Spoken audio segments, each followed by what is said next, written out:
Hey, it's me, Sam B. Full Frontal with Samantha B is lucky to have the best correspondents in the biz, one of them being Britain's very own Amy Hoggart. But don't just take our word for it, take TruTV's. They're giving her a show called It's Personal starting February 26th at 10 p.m. Until then, watch some of her very best Full Frontal segments. Enjoy.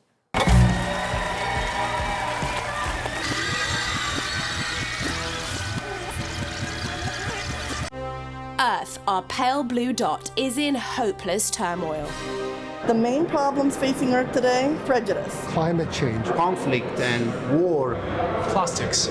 These concerned souls are gathered because they may have found the solution to our problems, creating a new nation in space. Asgardia, the first space nation of the united humankind, has been born. Asgardia will be a peace-loving country based on spaceships orbiting Earth someday. For now, they're starting on this planet, specifically at a palace in Austria, where they're meeting for the first time to inaugurate their new government, headed by their founder, Russian billionaire Dr. Igor Ashabaly. They already have a flag, a constitution, and a hit single. So far, over 200,000 Earth people have signed up, and they plan to be living in this space utopia in 25 years. Every time humanity moves somewhere, everything gets better. From Africa to Europe, Europe to America, then East Coast to West Coast. This douche pilgrim is right. Earth will get better when he moves. And his fellow Asgardians are hard at work, perfecting their democracy. It's extremely important to establish a democratic state here. We have our representatives. Yeah. We have our head of nation. Was he democratically elected? And the king is never democratically elected. Got it. A progressive democracy with an all-powerful king. Dr. Igor is a visionary who... Did you say Dr. Evil? No, Dr. Igor. Okay. He is trying to take what's best of Earth politics and Earth culture and leave some of the worst parts behind. But he made himself leader. He founded the nation. Give him a break. I think he is a very rich man who started his own country and made himself space king, and that is definitely the simplest narrative. Well, it's a wrong narrative, but you don't need to be jealous of his wealth. How did he make his money? I'm not here to talk to you as his accountant or his... It does just seem relevant how he made his money. Look it up. I did, and this peace-loving space king made his money building ballistic missiles for Vladimir Putin. Dr. Igor is part of the Billionaires club who think that the problems of the Earth are literally beneath them, just like Jeff Bezos and this cave expert. I've got a crazy idea. What if space billionaires spent their money on Earth problems? First of all, Dr. Ashabaly is contributing to preservation of culture. How do I put it? What's the right way of saying it in English? World hunger? Or no, not world hunger. He rebuilt some churches. So his position is that we will only work for now on things which I'm sure I can see through in my lifetime. Wow. He's in his 50s. It's... 50s? And he's wasting no time getting started. Asgardia 1 was launched as a collected data satellite for Asgardians to give any Asgardian a little stake in space. Citizens were invited to put some data onto that satellite. It's poetry, it's words, it's personal data, it's photographs, and we launched it. It's 0.5 terabyte of data. So it's an iPod? Well, it's orbiting the Earth, so Asgardia's got space territory. And apparently that iPod is now a country. There's no law which defines whether you're a nation or not. It's a judgment call. We judge ourselves to be a nation, and I'm sure we'll get UN recognition. So you're not worried you're putting all your eggs in one loophole? What's the loophole? That you can be a hard drive in space. Why is that a loophole? Because they probably, when they wrote the rule book, hadn't considered that someone would say, we're going to call a satellite a country. Here's some news for you. Yeah. We've got more citizens than a lot of nations on Earth, so it would just be a bit silly if the United Nations said you're still not a nation. So I went to find out from the UN's Director of Outer Space Affairs. In theory, is it possible for someone to launch an object into space and claim that it's a country? Okay. This never happened, but okay. Is that because it is a joke? Yeah. Okay. Okay, so the UN might not be on board, but these people are coming together from far and wide to unite all of humanity. Almost. It's a cross-section of the human race. What ratio male to female? It's about 85% male, 15% female. It's almost completely male. It's not almost completely male. What do you think 30,000 isn't very many women? It's a tiny fraction of the overall population. 30,000 women is a lot of women. How many men, then? Wait a minute. Well, it'd probably be about 180,000. Because? Because perhaps just men find the space flight and that sort of thing more interesting. You're kind of missing a point here. And women, men and women. So we slipped that in. That's sneaky. You're not being sexist about this, are you?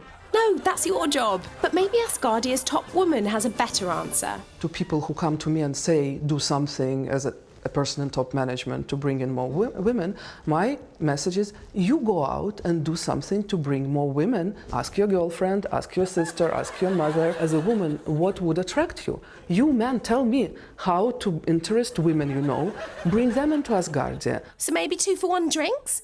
If only someone here on Earth was supporting space programs for women. This project is called Space for Women and is mainly devoted to STEM education, in particular for women and in particular for women in developing countries. We help them then in their career path. What we are really missing right now is money. So if someone had like $1 billion to spare, your program sounds like a good use of it. I would love that. Before we are able to live on longer periods in space, we need to be sure that we can protect our own planet. For the time being, it's the only home we have.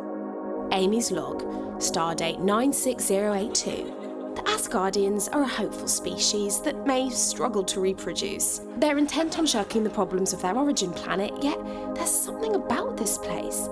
A place for hope, a place for dance, a place sort of in space. Goodbye from this planet. Lena and I have some handmaidening to get on with. And we're looking for women to join us. Oh, God.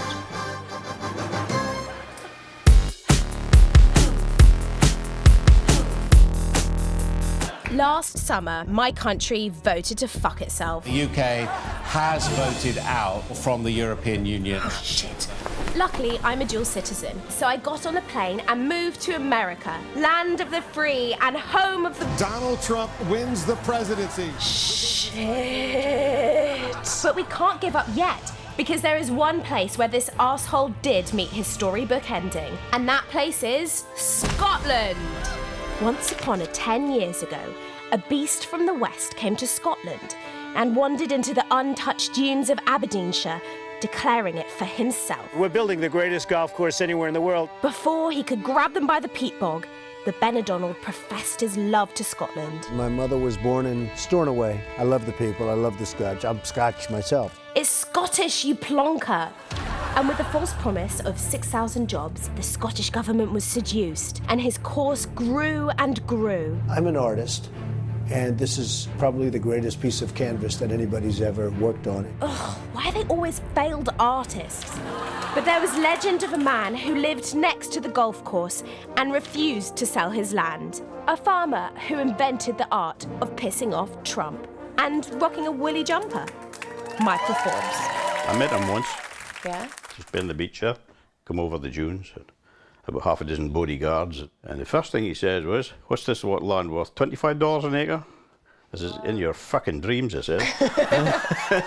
So nothing could make you sell your land? No. I sussed him out in 10 seconds. He was an arsehole. The only regret I have is I didn't knock him on his arse when I met him. This drove the Banshee so mad that he lumbered in front of some TV cameras to start wailing. I look at Mr. Forbes and his disgusting conditions. Mr. Forbes lives in a pig-like atmosphere. It's a slum. I mean, it's horrible the way he maintains it. Did you feel really hurt when he called you a pig? I was actually laughing about it. So was my mother. She thinks he's a clown. I love pissing him off. He's a compulsive liar. That's what he is. You just keep calling him a liar. Yeah, it is bound to hurt someday. During the election, I was calling him a liar because I was part of this secret Facebook group.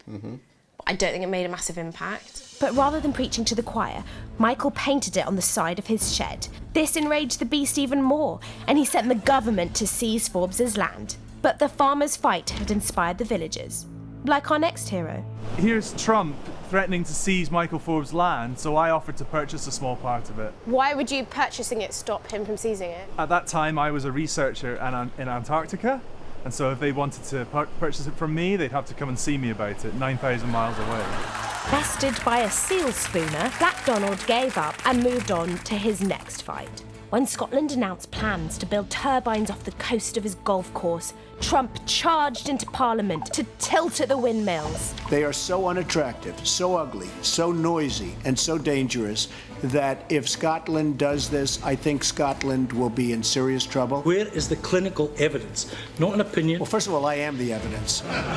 Riding off that laughter, our next hero, Parliament member Patrick Harvey, took his stand. I tweeted a picture from the end of life of Brian poking fun at him, and I just added these little speech bubbles saying, I'm the evidence, I'm the evidence. Wow, nailed it. How many retweets and favourites did it get? I think it's had quite a number since then. That number is 52.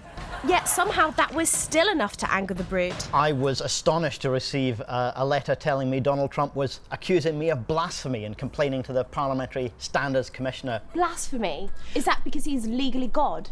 Well, Donald Trump accused me essentially of offending the whole of Christendom. The trolling only continued because when Trump lurched out of Parliament, he bumped into this brave knight. I found myself outside the Scottish Parliament behind him at one point, and I had a balloon in my hand and took a shot. I ballooned Donald Trump. I rubbed the balloon on his head and his hair stood up.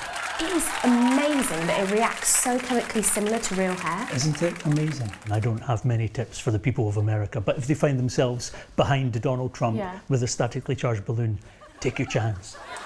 From there, the whole country joined in the fun. They showed up to protest, brought some very subtle signs, and his neighbours started flying Mexican flags. This one lady was even arrested for urinating on the course, but in retrospect, he was probably into that. Yet somehow Trump still thinks he's Scotland's golden boy. I have a great relationship with the people of Scotland. Most neighbours love us. I hit the pubs to hear what Trump's Scottish neighbours really think. I think Donald Trump's the biggest ball bag in the world. He's an idiot. He's a spoiled baby. A walloper. My toothpaste cunt. I'm a ball bag. What's it mean? You're the skin that holds in the testicles. Just the sack. That's it, you're just the sack. I'm a fanny. Just my tits. Just a bit of a wank. Slimy, greasy. He's a fucking prick. He's an asshole. Donald Trump is a cunt. That's right. That's very right. As fun as it is to shit on Trump, I was still so lost. And also, very drunk. Sure, the windmills are being built, his course is losing money, and Michael Forbes still has his land. But back home, President Trump is just teeing off. What advice would you give to Americans? Just keep pissing him off. Just keep him busy by annoying him. Yeah. And then he can't do all the stuff we're worried about. An arsehole's always an arsehole. Keep pissing him off, and he'll crack up, Yeah. and he'll end up in a padded cell. Michael is right. We can't give up. We have to choose life. Choose pissing him off, because apparently anyone can do it. A cranky old farmer, a man who barely has a Twitter, Ginger Jesus, or even some dork with binoculars. Hey, fuck off! Choose being a dick. Choose getting 300 Scots to call him a dick. Oi! And if all else fails, choose showing your dick. Because he's just some tosser who can't even keep me off his actual golf course. He may have taken our country, but they'll never take our freedom! Freedom! Fuck off! I mean, he's like 20 years old, man. Jesus Christ. Have some respect. Wow, Scotland is mean.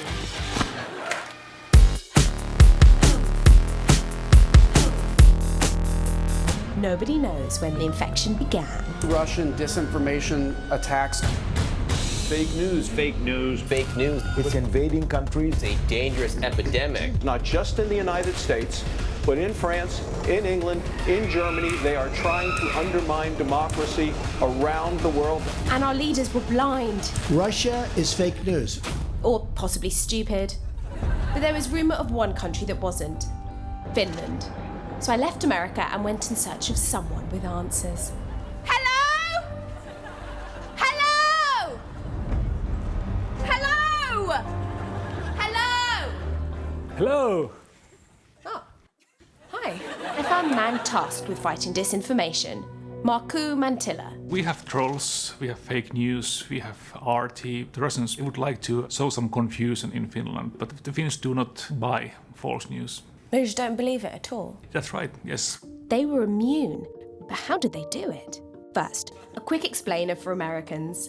Finland is a country in Europe. No, up here.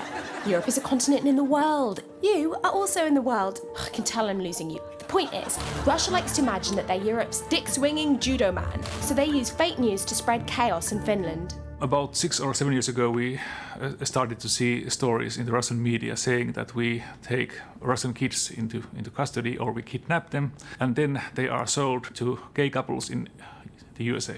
I would definitely click on that story. But the stories of that kind were rubbish.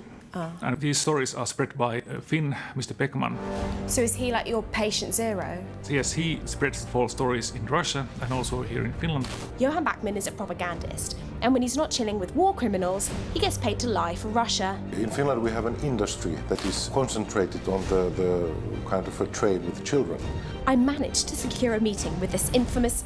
What are you? I'm a Finnish social scientist and a human rights activist. I'm Amy, I'm a civil rights leader and a supermodel. We're just making this up, aren't we? No, I don't think so. Are you a troll? No. Do I look like one?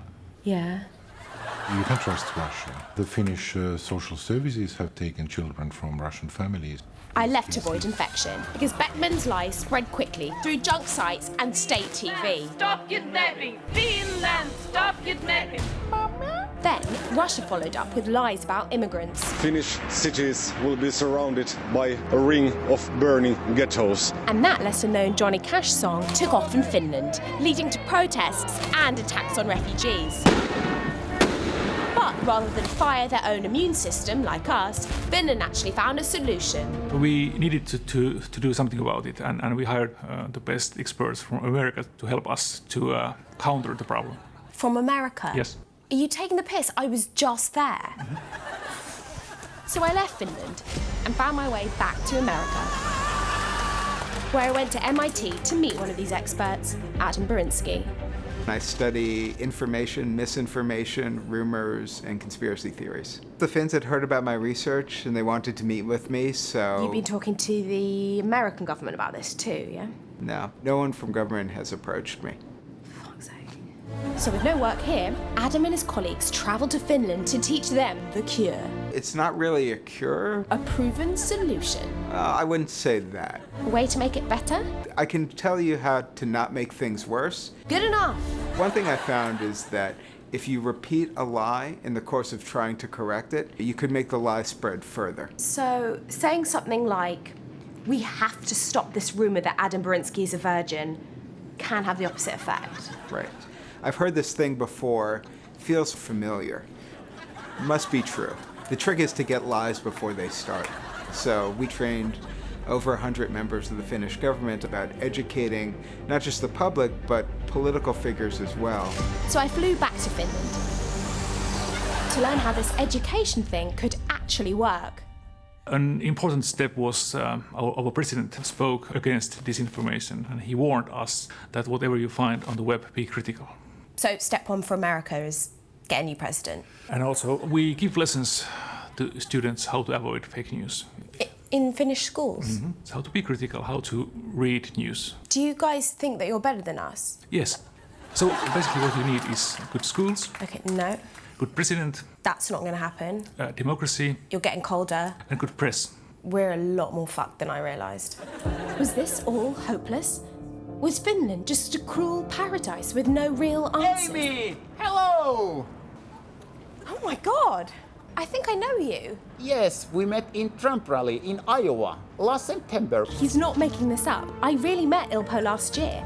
And no, he's not Borat. We checked. My name is Ilpo Michael. My English is more like American English, like in Grand Canyon. So Donald Trump will be good president. He has good heart. I can't believe you're a genuine Finnish person. I thought I just dreamt you up. Oh. So, Ilpo, are you aware of the problem of fake news and disinformation? We know fake news. They are everywhere, but we don't fall for fake news. Let me get this straight. You love Donald Trump. Yes. Yet, you still acknowledge Russian influence and disinformation. Yes. So it's possible for both things to exist at once? Of course. My God, he's the cure. Can I take you back to America with me? I love to do that. Why We not? just need like a vial of your blood to immunise the others. I understand only 50% what you mean, but it sounds good. Why not? Now this seems much easier than education. That's real news, not fake news.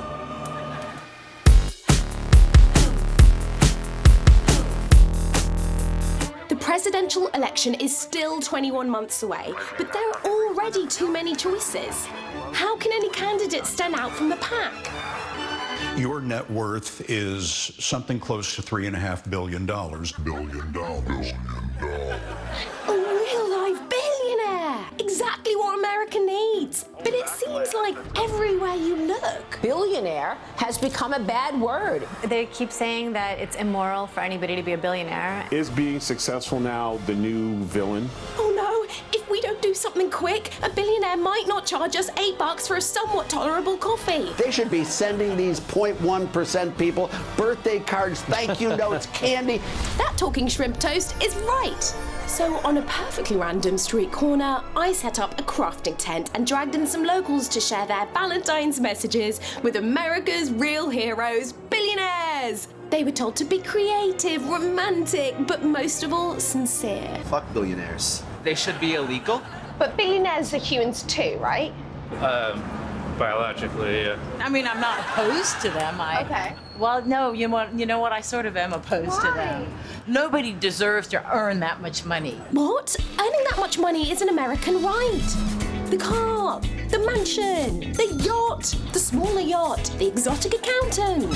What are the super rich supposed to do with all that cash if they don't run for president? You can easily redistribute your massive amounts of wealth that you'll never spend in your lifetime to people who need it. You really hate billionaires. I mean, yeah. So you are discriminating against a minority. No. And this affluentophobe is not alone. 70% of the country is on board with making billionaires, get this, pay more taxes. But this lady gets it. Billionaires have done some amazing things in this country. They've donated a lot of money. They've brought a lot of jobs, been very innovative in changing what we do. Do you think they'd make good presidents? Definitely no. Yeah, I think you need some kind of experience in public office to run. Well, look at the situation we're in now. Trump basically bought himself into the White House. So I don't think billionaires should be in politics. Excuse me just 1 second. Chad! Chad's our fact checker. Trump being a billionaire has never been confirmed. Thanks, Chad. But I thought it's a government for the people, by the people, and... Corporations are people, my friend. So isn't running a corporation and a government the same thing? Great business people are terrible at running economies. Terrible? Yeah. But who should I believe? Billionaires or this Nobel Prize-winning economist who just happened to stop by our tent next to this local neighbourhood coffee shop? Billionaires are super rich, aren't they? So they must be really successful. Well, sometimes they're just lucky. Sometimes they really are smart, but about something really teeny narrow. And also there's billionaire's disease. Or known by its medical name, yes-meningitis. People want what you can give them, and so they tell you what you want to hear. And so billionaires start to think that they're brilliant, that they're charming, that they're sexy, and generally speaking, not so, right? But stone-cold money foxes don't need yes men. Because as a CEO, he's got all the right qualifications. My business experience is not qualifications to run for president. Oh, okay. But he's got a detailed tax plan that does it all. I should be paying more taxes. Are you talking about you should pay 2% higher, 10% higher, 20% higher federal income tax? Poppy, I don't know what the number is. Ugh, okay, just please don't help Trump get reelected. You promise that you will not be a spoiler. Let's clarify this right now, right here, on national TV on CNN. Here it comes. How can you spoil a system that is already broken? You bloody idiot! It's not the right word. You know what? If you need help finding the right words, here are a few. Are you a beaver? 'Cause damn, you've barely thought any of this through. I heart to you, but not as much as I heart to your money. Build a hospital. And happy Valentine's Day. Step away from this self-aggrandizing attempt to insert yourself into national politics. Thank you next. Love, Amy.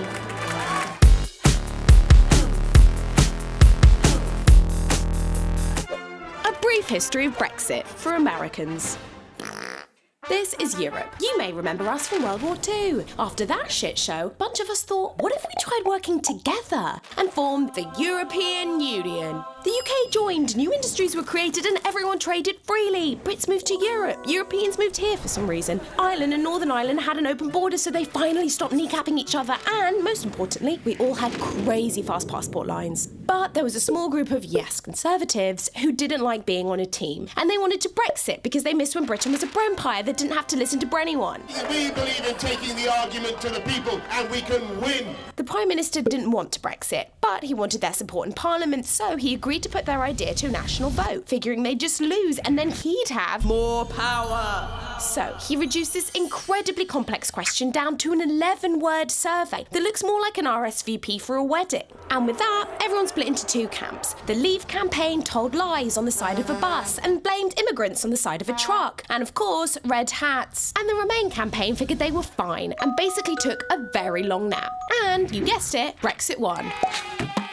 But, small issue, no one actually knows what Brexit means because no one actually expected it to win. And now this guy has to figure out what happens to all of the trade and industries and people and borders and the tens of billions of dollars we now owe the EU. But don't worry. Brits don't quit. And then he quit. And the Leave campaign never really planned to win, so they were absolutely thrilled. Yesterday, I believe the British people have spoken up, and I think we can be very proud of the result. They're terrified. So their party had a meeting and picked a new lady leader. We will build a better Britain. Sure you will. All you have to do is unite Britain and negotiate a favourable deal with the EU who want to punish you for voting to leave. But don't worry, this is the woman who knows the meaning of Brexit. Brexit means Brexit, and we're going to make a success of it. And no one knows what that means either, or even how to say it. We will make Brexit. But May doesn't care. She's busy having the time of her life, promising Brexit will be easy, even though she has no idea how to fix all this stuff. And rather than figure it out first, she decides to pass a law that triggers the Brexit countdown clock. Which means May has to figure everything out by March 2019. And if she doesn't, we'll crash out of the EU with no deal at all, which is very bad. So the EU stops by for tea and says, maybe let's start figuring out what the hell you just did. But May's like, not now, thanks, love. Because this cheeky minx has got a better idea. She only has a slight majority in Parliament, and her left-wing opposition leader is literally polling behind I don't know. So she could call a snap election. I'm not going to be calling a snap election. But then she does, because she wants to consolidate more power. But turns out, candidate May is terrible at campaigning. How do you unwind? I like walking. I spend quite a lot of time looking at cookbooks, and I quite like watching NCIS when I can. Please clap. And since Corbyn figures he won't win, he just promises everyone everything for free. Then suddenly, half the country goes crazy for some guy dressed like a dad on a Jamaican holiday. The momentum grows and grows, and his party does not win. But they wiped out May's majority, so now no one is in charge and she has less power.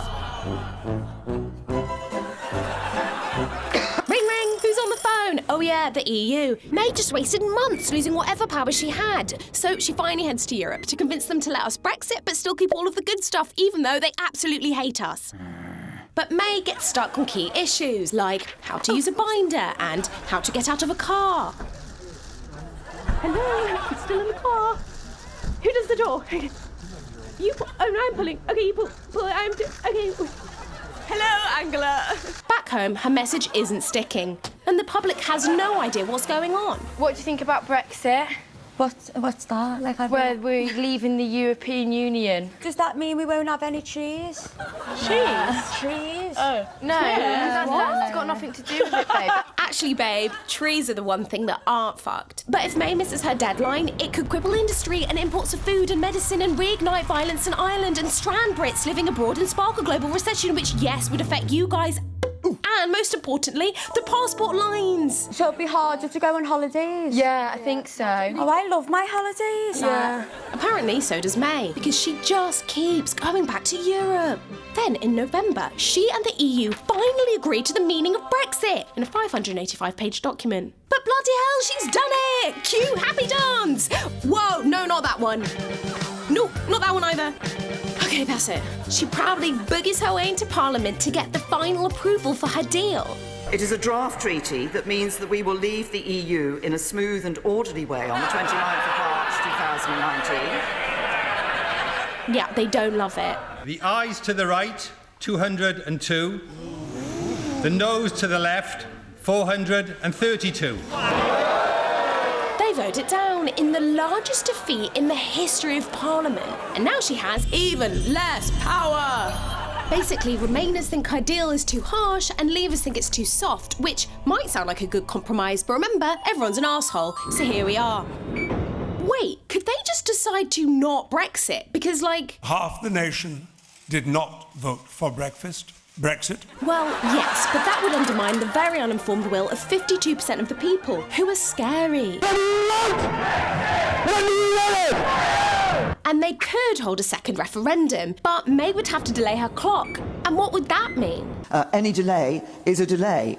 Holy shit, woman. And then this boob wakes up from his nap and is like, guys, why don't we just have a second referendum? 2.5 years too late. So now what happens? Next week, May will hold another vote, which means it's Parliament's choose your own adventure. Go ahead, pick. Oops, out of time. Breakfast.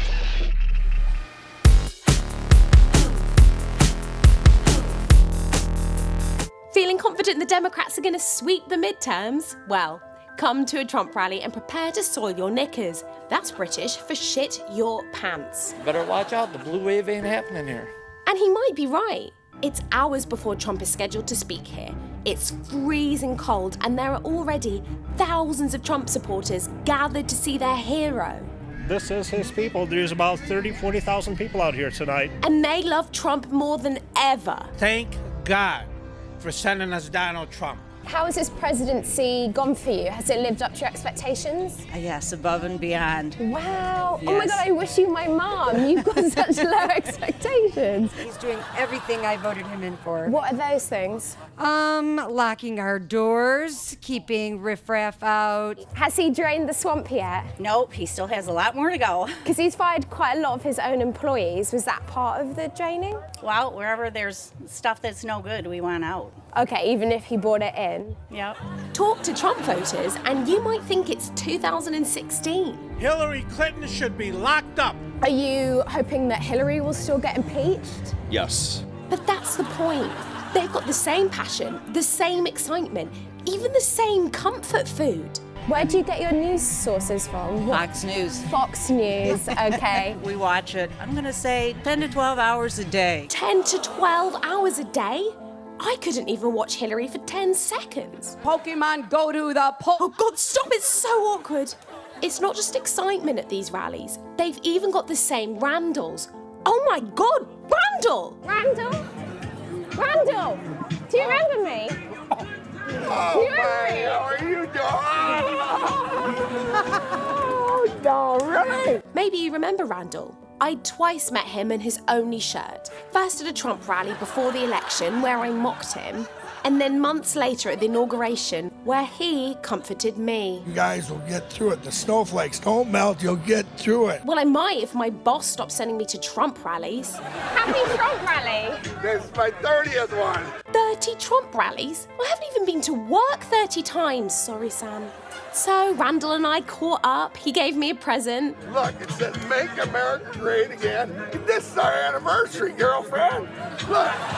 So much has happened, so I didn't know we were going steady. This is better than a ring. Anyways, we're engaged now. So Randall, this is your 30th Trump rally. Do you know yet what he's rallying for now after having already won?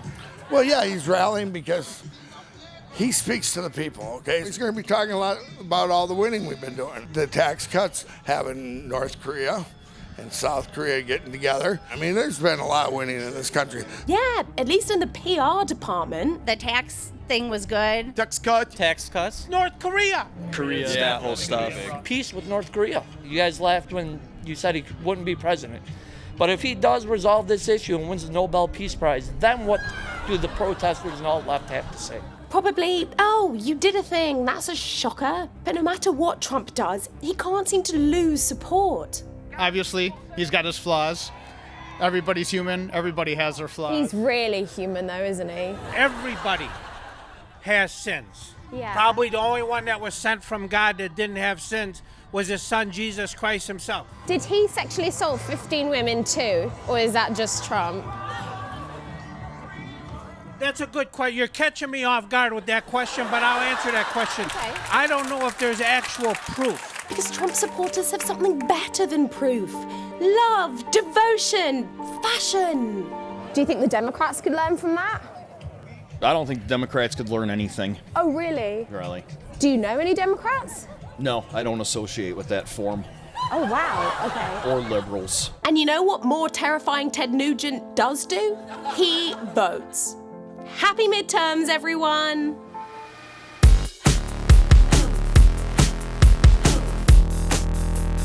Deep in the Puerto Rican wetlands, could a guerrilla reforestation project save a community from the next hurricane? For answers, I needed to channel my inner Martin Sheen. And lucky for me, I love makeup. What are you doing? Guerrilla reforestation. That's not how we do it. You should come with me. Okay. This is Luis Merero of Caras, a grassroots non-profit that works to repopulate a federally protected wetland. When there's heavy rain, the soil acts as a giant sponge, able to absorb large amounts of water, so surrounding communities are less impacted by the floods. Luis leads classes for the next generation of environmental activists. What's the point in this exercise? Just remember that I hated grade school. So right now the kids are planting some white mangroves, the trees that used to be here in the wetland. It means that the water stays in the forest instead of going into neighborhoods around the wetland. Since hanging out with 12-year-olds was getting like super old, Sorry, can you make silence, Amy, please? I'm trying to teach here. Thank you. I decided to have a conversation with Michael. I'm very worried about the next hurricane season. It's right around the corner, so we have to plant as many trees as possible. We know it'll make a big difference in the resiliency of this community. So are you saying that the wetland did more to help Puerto Rico than the president? Absolutely. Have you ever considered becoming white supremacist? Like a way to call attention to our projects? Yeah. Well, I don't know if that's a coverage we want. We want support. Just not racist support. Definitely we don't want to bring torches into the forest. It felt good, working hard to save the world by planting one tree. What do you think we should name the tree? I've always liked the name Amy. Aren't you Amy? Yeah, it's a coincidence because it's my favourite name and it's my name. But if I have a little living monument to myself, that's just what's happened. Thanks for watching the best of Amy Hoggart. Before you go, check out the trailer for her new show, It's Personal. Do you want to know a secret about me? I'd love to know a secret about you. When I was a child, I begged my parents to say that I'd had an identical twin who I ate in the womb. Wow. Come on in. Thank you. Nice to meet you. Hi. I'm Amy. I'm not a therapist, I'm not a counsellor, but I am a hilarious English woman.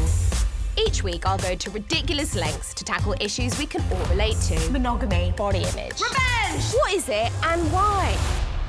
If there was to be a movie of your life, who would play you? Kelsey Grammer. Okay, didn't see that one Yeah. coming. Are you guys stressed watching this? Boo! Just nothing. What do you want to say to me? I just want you to be gone. Would you and I be called friends? Not at all. Not at all. Knock, knock. Who's there? Dishes. Dishes who? Dishes Sean Connery. The world is horrifying and we need support to get through it. Go, go, go. I thought you wanted this. Thank you so much. I need you to help me and not to ask too many questions. It's Personal with Amy Hoggart. And do you have any feedback for me? Positive or negative? Or positive? New series premieres February 26th on TruTV.